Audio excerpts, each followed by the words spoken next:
So if you've got some recommendations or changes, we'll make those to it. But I think it's relevant, you can ask questions to those who are on the committee regarding how they scored it. Is that, do I understand you correctly? That's what you want? Yeah, because typically, in most cases, it's discussed, then the motion is made, so you can know what you're making the motion on.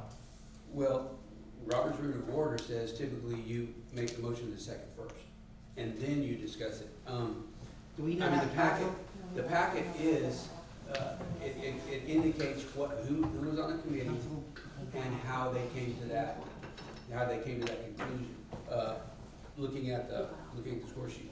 So again, what your question, I think you can ask your question to the assistant city manager, regarding, what it is specifically that you wanna know. There's nothing specifically that I wanna know, but it just makes it so when we make a motion granting it to that person that we're gonna select. Correct, that is correct. Because right now, I mean, we made typically a motion, but, Authorizing. yeah, authorizing professional services, but we didn't specify who we're giving it to. Understood. So we made a motion without specifying who we're giving it to. Understood, okay.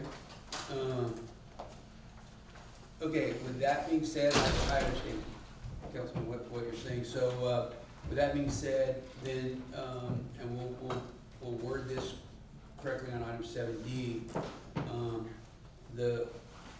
But if, I would like to have the motion amended to go ahead and go to Grant Works. Okay, so, Councilman Leal, you made the first, Councilwoman Trevino, you made the second. There is a request, a recommendation to approve, Grant Works, who was approved by the committee, in that motion. So with that being said, we will adjust it to authorize Grant Works as our service provider. Councilman Leal, Councilwoman Trevino, are you comfortable with that? You concur with that? Yes, I do. Councilman Leal? Yes. Okay. With that being said, is there any other questions? But I do have a question though. Yes, I sir. wanna know the recommendation for grants work from city manager. What are your thoughts on that recommendation for that particular? Yeah, I was a part of the committee, and so, I agree with the recommendation. It's always tough to judge these, to be quite frank. I mean, we take time to review them. This was, and to be honest with you, this was, for us, is we're kind of, I hate to put the deadline, but there is a deadline on the funding. But in saying that, I think the committee did a good job of reviewing, the proposals. And, we try to, as best we can, try to look at, in my opinion, work performance, how they, the relationship with the city, other clients. So I believe that we made a good, the recommendation was fair. And, we worked with, in my opinion, I think I worked with 2 of the 3 that were on this group, that are part of this. I never worked with I never worked with Langford. Langford is, I fear they're really good. I don't know a lot about them. But I believe they made the group made a good recommendation. Any other questions, Councilman? City Secretary, please, if you didn't already indicate that Councilman Leal arrived at 6:04 Yes, sir. and Councilwoman A. Garza at 6:45. Yes, sir. Welcome, Councilwoman Garza. Okay, with that being said, any other questions regarding item 7C? With that, we have a motion authorizing Grant Works as our professional service provider. We have a motion and a second. All in favor, please say aye. Aye. Any opposed? Motion passes unanimously.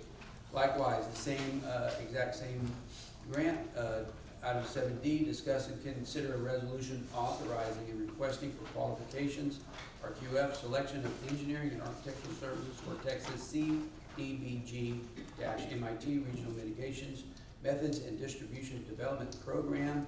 If you'll turn to page,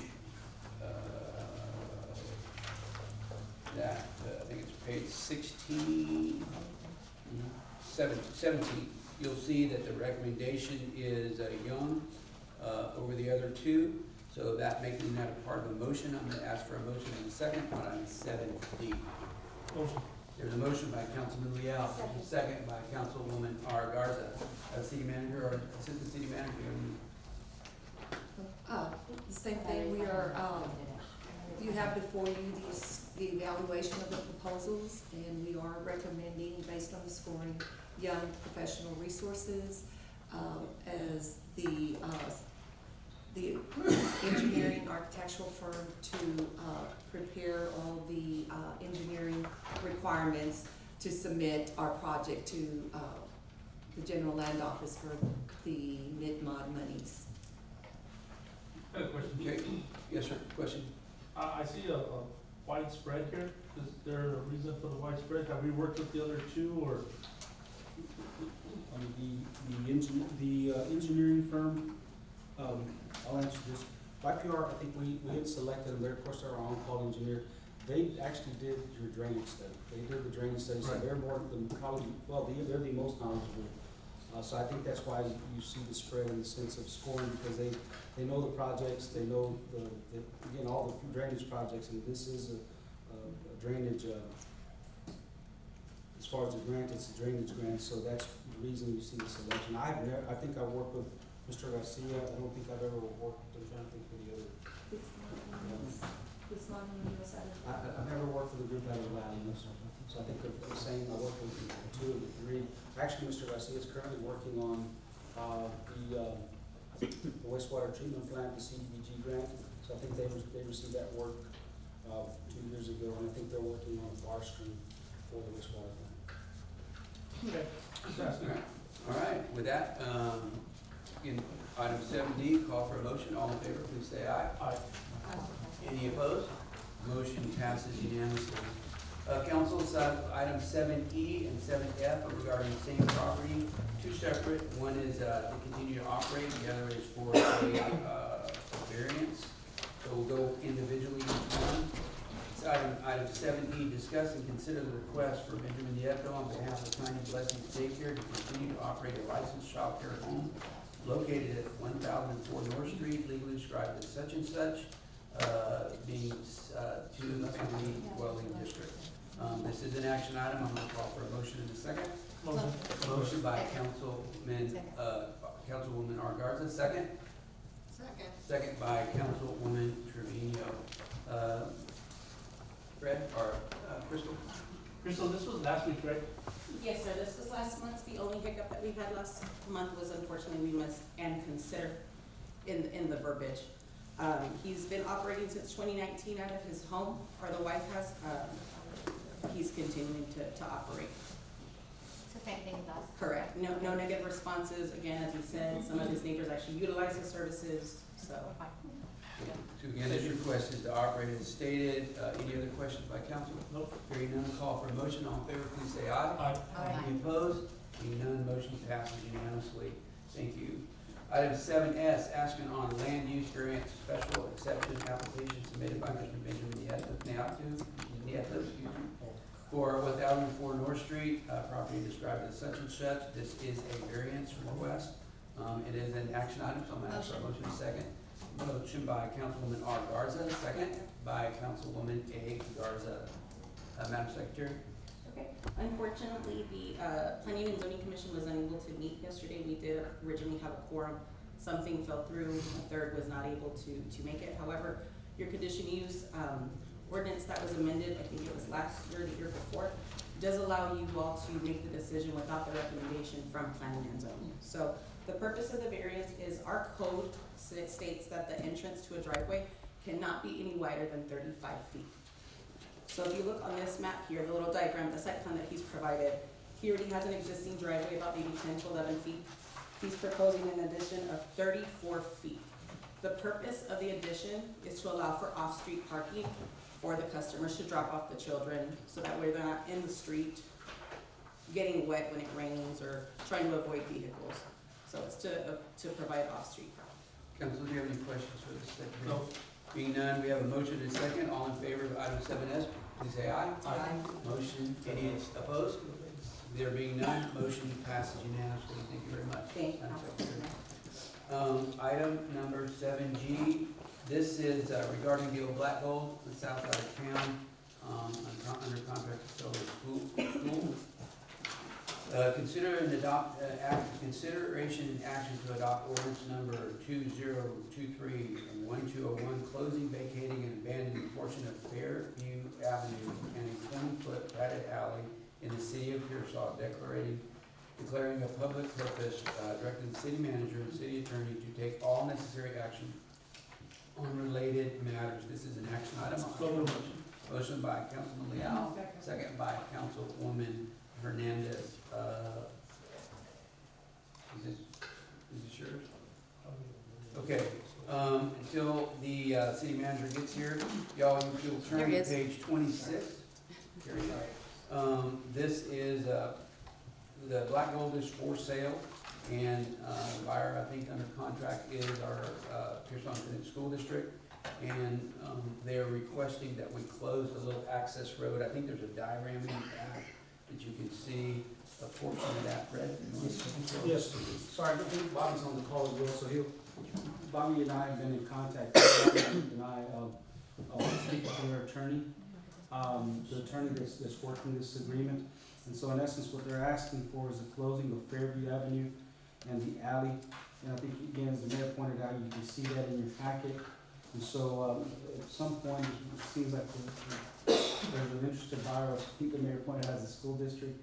So what we're gonna do, and then we'd like to move forward with that, the closure of the Avenue. There's not, to my knowledge, there's not any utilities, any public utilities on Fairview Avenue or the alley. So we would look at closing both. Now, in saying this and speaking to the Bobby can correct me if I'm wrong here, but in listening to the proposed group that's working on this, if we need to sell to a private buyer or a private company, then we would ask for compensation for the closing of the alley and Fairview Avenue. Now, if we're doing it for the school district, that's a little different because it's a public entity, and we can just do the closure without any sort of compensation. So Bobby will work on it, if that's okay with the council and I, on the back end. And we anticipate this to be, hopefully the close will, the property will sell here shortly, and we're able to get this thing done, and hopefully you'll see whatever they're gonna develop there for that, the black gold. But is it the one this way or is it the one over here? By what? Cause I'm like, by Santa Martina's parents, that's Fairview, right?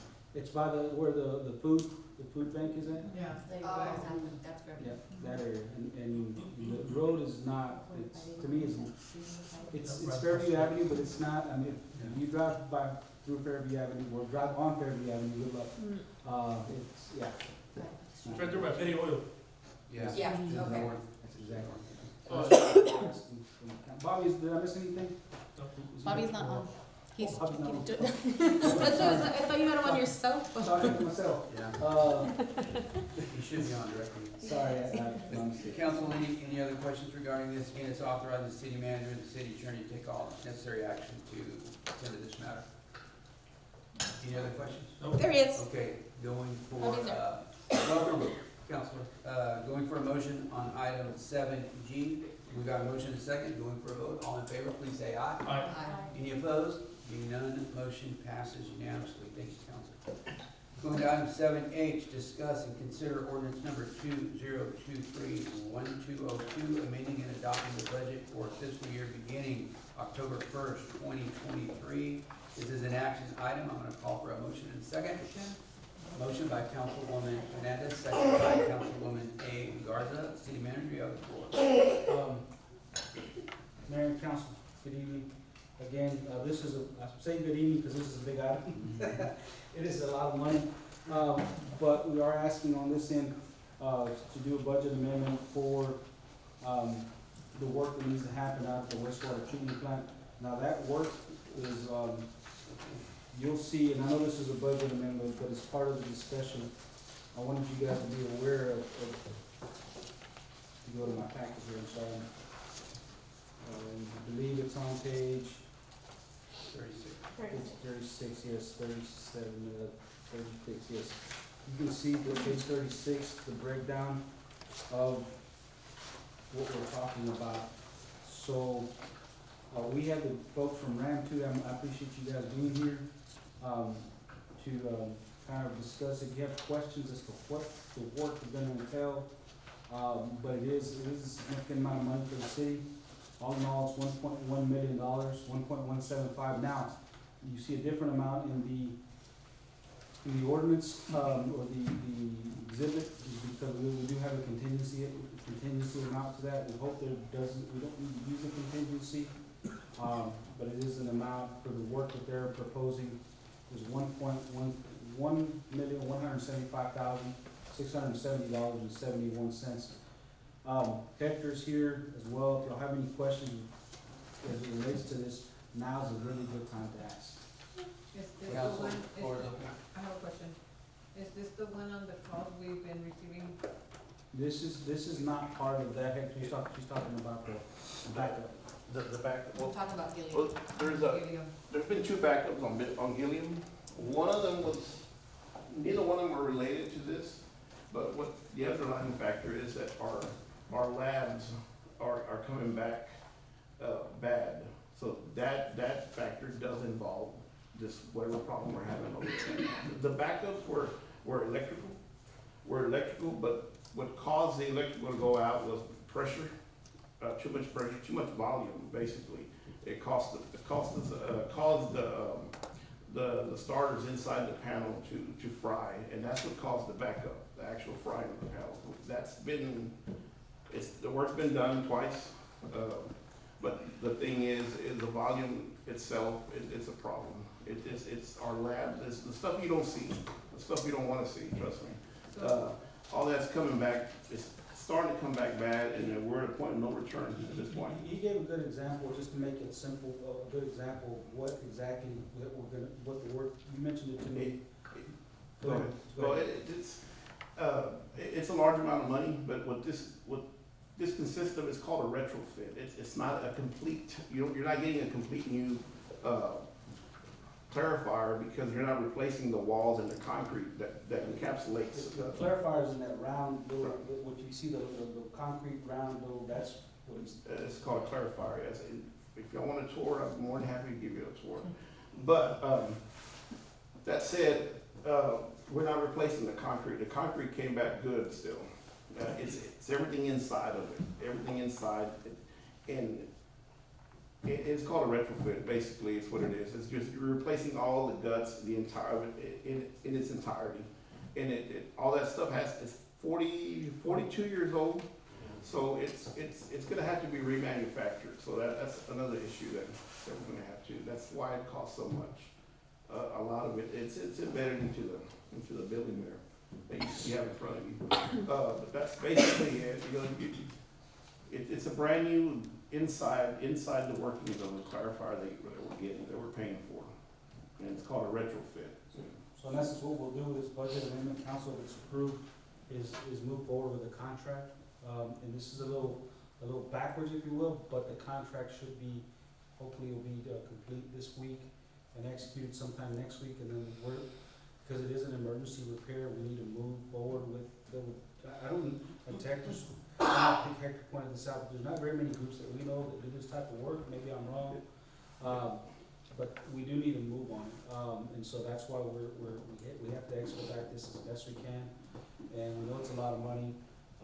This will be coming from our fund balance, okay, so it's coming from our reserves, is where the funding is coming from. So anyway, I just wanted to point that out. If you have any specifics to the work itself, again, G2 is here to. And you can see the line item there on page, I think 37, 38. Council, do you have any questions for Hector or the representative from Rand? Hector, so when you say a retrofit, what do you see as a lifespan that, how long will that last for? Well, from experience, they've performed one for us before on a smaller scale, a 50-footer. And so far, it's the only thing keeping us alive. I can't stress that enough. If we didn't have that as a backup, and we didn't do that work back in 2015? No, at 17. the end of 2016. Yeah, okay. We finished it on 2017. Right, okay, so around 2017, they did a retrofit for us, and it sat idle till about maybe 3 months ago, about 3 months ago, and it started right up just like it did, 4 or 5 years ago, and it's the only thing that is alive right now, because I can't stress enough how we're in danger. I mean, our labs are starting to shift over to the dark side, and we need to do something, because the volume, the amount, I mean, you're talking about 5.8 million holding tank, and we're using a small 50-foot diameter, clarifier when it's designed to use a 50 and an 80-footer just to maintain it, to keep it at that capacity. And then now our numbers are starting to rise a little bit, and then once we get to that point, there's no turning back. When you have to start, what I just pointed out, it's not that, when he says it's, hate to use the word, it gets a little dramatic, but what he means by that is that when you start getting the governmental